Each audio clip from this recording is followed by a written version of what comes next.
Jack change up town, and a big man joined the band. Even though the boss eluded Backstreets, it wasn't necessarily a bad thing. Christopher Phillips explains. For a long time, there really was no relationship with Springsteen at all. In some ways, that was great. We could function as what we are, which is a completely independent magazine. That's something that I want to retain, making sure that we are still our own voice and the voice of the fans, rather than trying to please Springsteen or his organization or anybody else. Now, when it comes down to it, 95% of what we print is positive. By our very nature, we're fans. I never feel like we have to pull punches. If a show is lousy, if a record happens to be lousy, we can say it. And if we don't say it, it's because whoever's writing really doesn't feel that way. At the same time, it was always, at least for me, a source of frustration that there was no contact there. When I took things over, one of the things that I wanted to try to do was to change that.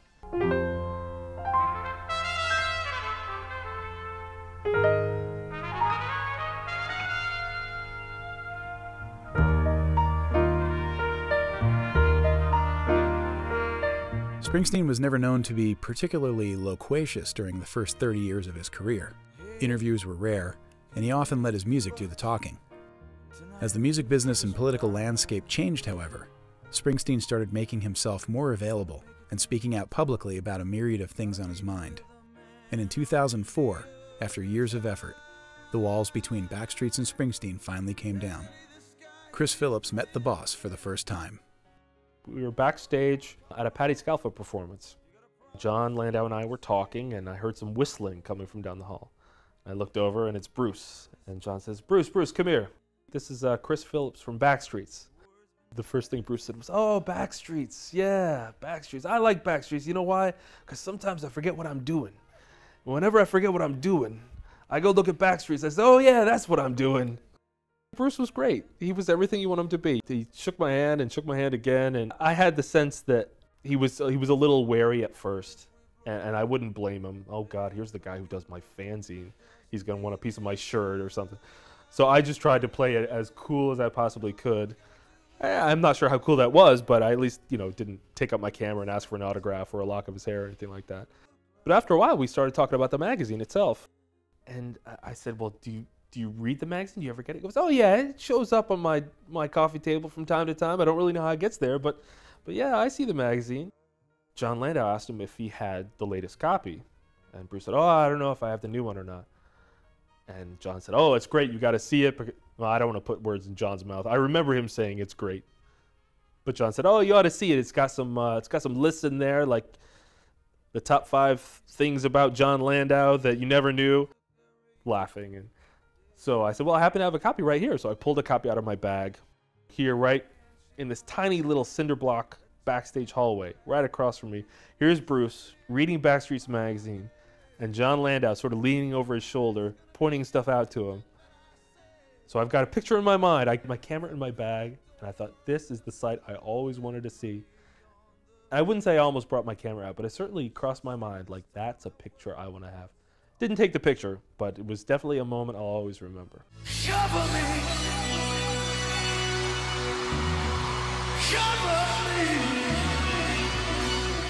The meeting proved fortuitous, as the Springsteen organization began to reach out to Backstreets more often, opening up a Pandora's box of opportunities that for the last 25 years were unheard of.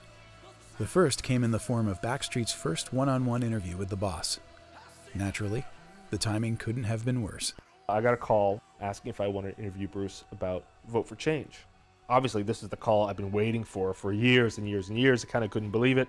As it happened, the call came on the very day that we were moving our office from Washington, D.C. to Chapel Hill. So this is literally the last phone call I took in the D.C. office. We cleaned the whole thing out. The moving van was downstairs. We were sweeping up. We were about to unplug the phone when this phone call came. So the question was, can you interview him tomorrow?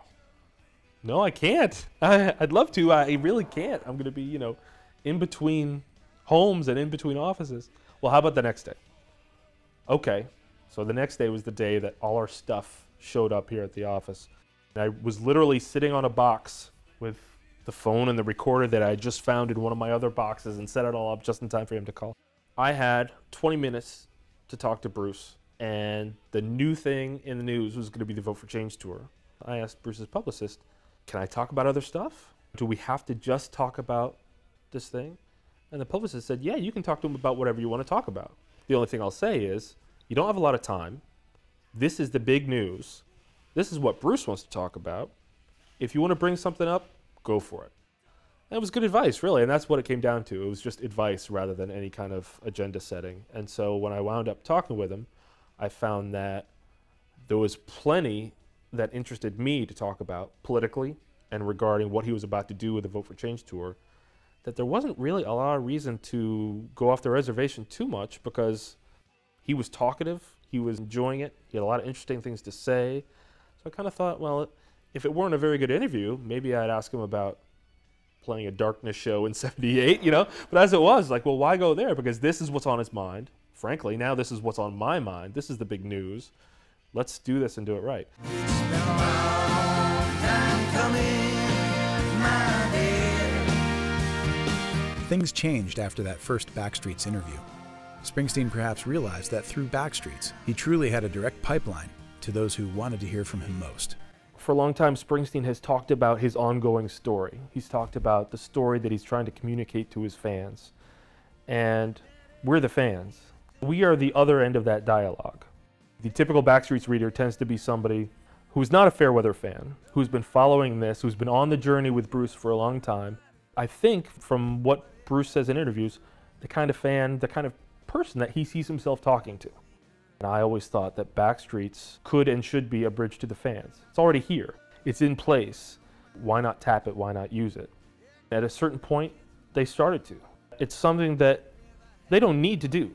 Clearly, they showed for decades that they can function very, very, very well without taking advantage of that bridge. I'm not sure what changed. To speak about it cynically, I guess you could say that it's harder to sell records nowadays. I don't really think that affects Springsteen's world to the extent that this is something he has to do. I think they're doing it because they have woken up to the idea that they can do this and that good things can come from it.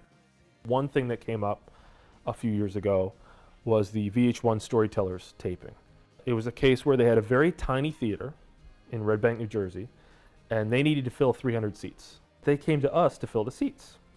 And I don't think it's that they thought that we could do it more efficiently than anyone, because we're not set up to do that. We're not a ticket seller or anything like that. They did it because they wanted fans in those seats.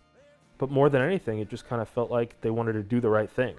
This was going to be a special event, and instead of having the same label people and music industry people and DJs in the audience, they thought fans should be there.